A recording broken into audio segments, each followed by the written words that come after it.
Ito na yung ating cupcake na flour, soda, powder, sugar, yung lang natin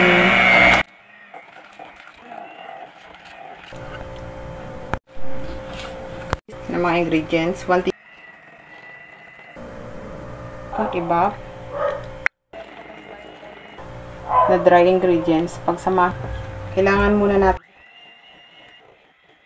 ganitong scoop ito para preheated oven ng 10 minutes. Tingnan natin. Already done na. And birthday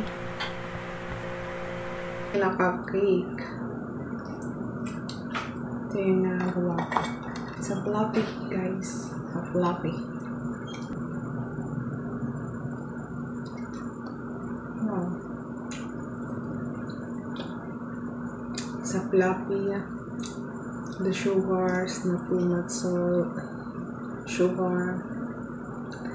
Yung kanyang tamis ay tama lang. Then good siya for this coming holiday season, guys. You can try this, guys. It's very easy to make. And pwede talaga siya pang regalo sa mga ano natin. Amigo, amiga. Yummy. Madali lang siyang sundan at pwede mo pa siyang gawing business this coming holiday, this coming pa.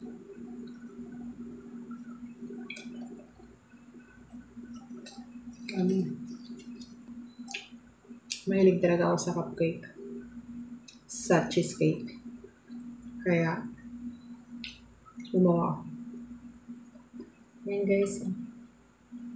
See, it's so fluffy. The texture is so fluffy. Then, see? It's so fluffy.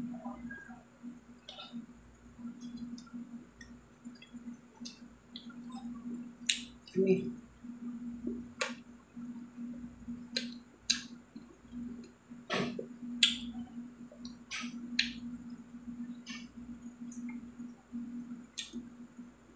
Delicious.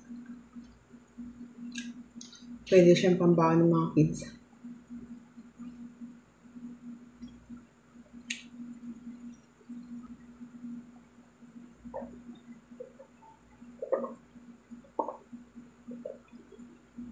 Thank you guys for watching. Please subscribe to my YouTube channel and follow my Facebook page.